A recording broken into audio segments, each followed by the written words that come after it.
Hi, this is Julie at Love's Beginning with a talk called Truly One.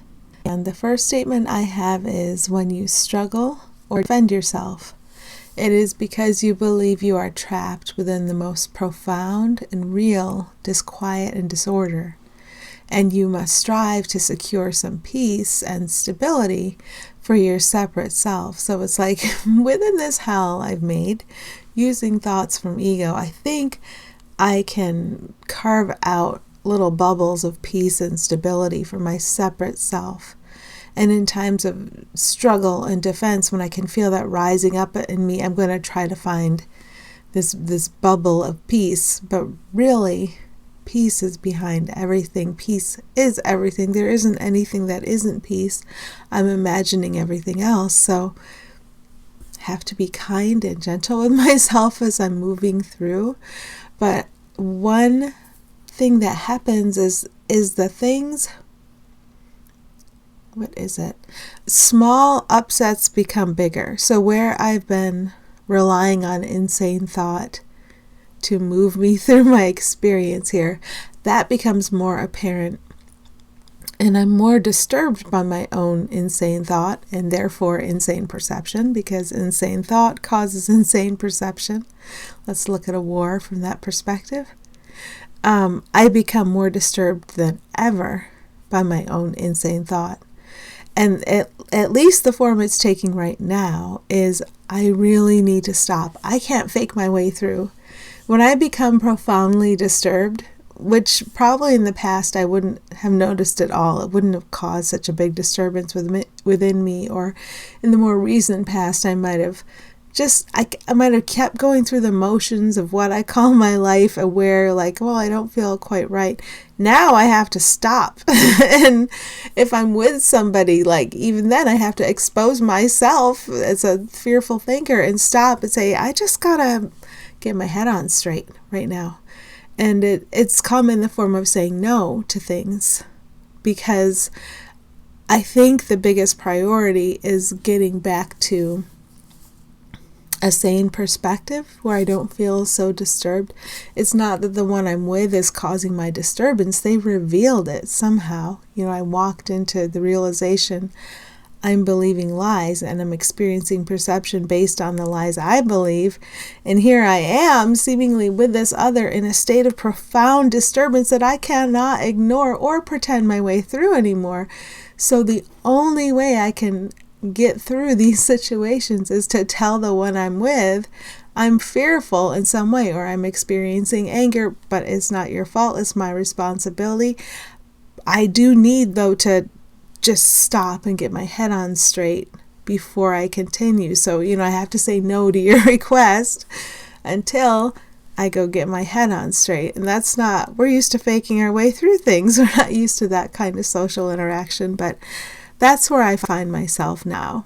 Probably I'm not going to do this in the grocery store, but, with friends and family, I'm more likely to say, just under that I'm batshit crazy and I need to take a moment to regroup and settle down before I do anything for anybody. So that's where I am with that right now. Here in the midst of what seems to be the most profound disquiet, actual quiet is available to you. Just go directly into the center of it until you cannot go in anymore. So that is what I do when I take a moment seemingly for myself, for this separate self, is it seems that gives me time to go right in the middle of it. Now sometimes I can do this in the middle of a situation, but sometimes I don't think I can. Sometimes it's so strong and I feel like I'm fighting like a bird in a cage, like there's this inner fight in me, and I really do need to take that moment. When I take that moment, I see that whatever the ego is telling me is causing the disquiet, that's not it. I am fighting love. And I'm habituated to fighting love. And I think I know it's in my own best interest. I think it's in my own best interest to fight love. So I'm just trying to take those moments to go in, see the conflict for what it is, ask for help, ask for the miracle, and settle down and start again. Okay, yeah. Into the center of it until you cannot go in anymore. Because when I go into the center of a perceived conflict, there's nothing of time or space there. Eventually, there's just light. There's nothing but light. There's nothing but peace. There's nothing but stillness.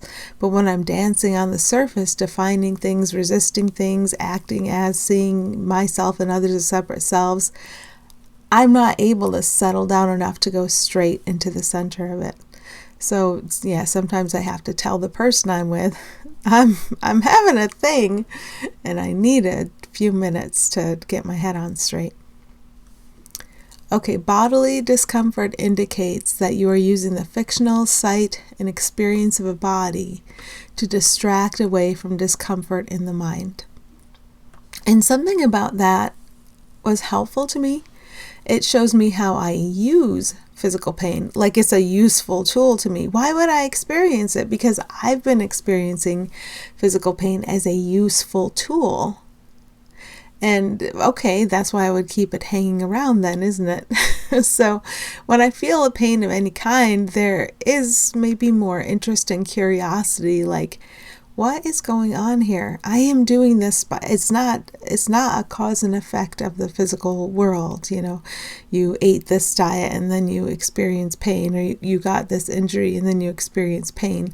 From the metaphysical perspective, I am choosing this experience and I'm using the physical pain to distract away from my discomfort. I feel that is the signal that I'm believing thoughts from ego. And when I have the thoughts from ego undone, there's no separate me to distract anymore. I am love. You are love. There's nothing to distract away from. So here we are believing we're in bodies, believing that pain is real. But every time we feel it, we can look at the architecture of it and become curious and know it's kind of like trapped thoughts, and open the door for let's hear these thoughts. Let's find these thoughts. Let's see what's going on in the mind. Let's see what we can let go of today. And so the objective doesn't become physically, like there's a real physical pain and I must do something real to make the pain go away. Take this pill, do this thing. I might do that eventually. I've been using some ointment around my eye because it's a condition that I'm familiar with, and I think if I just use this ointment, I'll be very soothed. So I can see that as my beliefs, though, and I can look at those. So all is not lost. It's not like we strictly forbid ourselves from using physical means to accomplish things, because that's silly. Like when I want to go to from point A to point B, I get in my van and go. It's not like I'm going to stand there and say, no, I don't need a van. Actually, I could appear in point B, so I'll just stand here till I do that. No, we don't have to do that. But we can look at what seems to be happening in our lives and look at this dryness around my eye.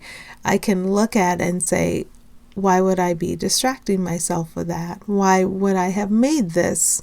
What am I trying to distract away from? And just kind of sit here in the realization that underneath this experience of time and space that I am most definitely making with the thoughts I believe, there's something else. There's something that is not unstable. There's something that is not anything that can be damaged. There's something that is not the back and forth.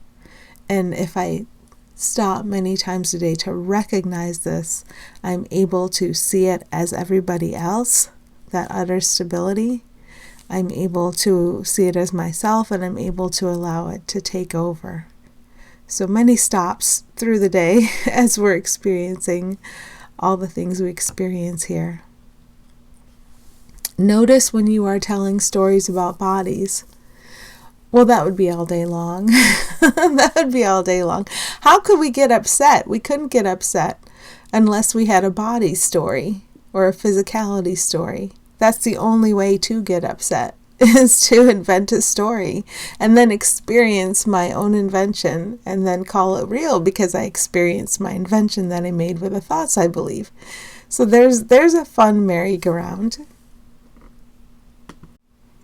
But in any moment of the tiniest disquiet or concern or worry about someone else, we're worrying about their body. And I'm still getting to the point where I could recognize this and kind of snap out of it. I'm telling stories about bodies, which I then experience. And then after the experience, I rehash it and almost guarantee a repetition of a similar experience, because then I tell more stories about the bodies that I observed.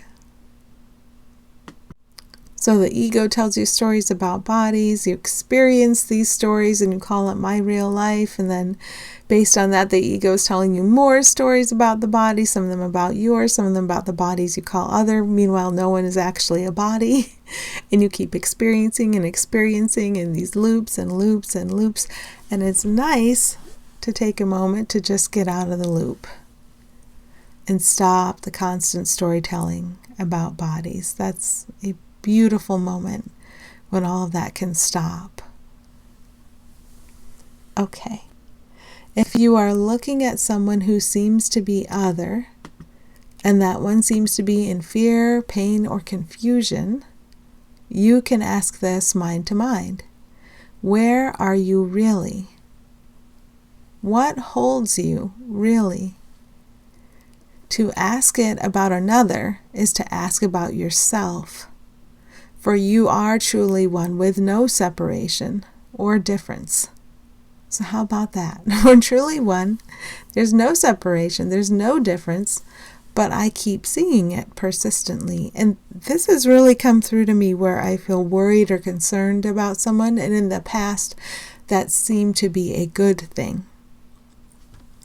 And it would be good because it meant that you cared. And if you care about somebody, then you can help somebody. And I'm only just starting to see how rotten this foundation is. And it's a little shaky as I leave this foundation, because I think the opposite of that is to be cold and uncaring and unhelpful. But I really do feel there's something beyond this ego caring and this ego love. And that this ego caring and ego love has never actually been helpful. It's just reinforced our sense of separation and difference. The lie, the big, the foundational lie. So I don't know where I am in this process, but there's a letting go of what isn't, and there's an acceptance of what is. And I welcome that, except where I'm not welcoming that. So it can be funny to move through the day and see everywhere I feel the tiniest bit of disquiet, and I'm just about to blame it on something or someone in the world I'm making with thought. Just about to blame it on. It's really this. It's really this. I'm trying to hold on to the ego versions of love and caring, which are actually fear or hate. Because they reinforce our sense of difference. And hate is really just the separation we're viewing between things and people that make us believe and make us experience that things and people can come together in disharmonious ways. It's just this belief we have that we keep experiencing and re-experiencing.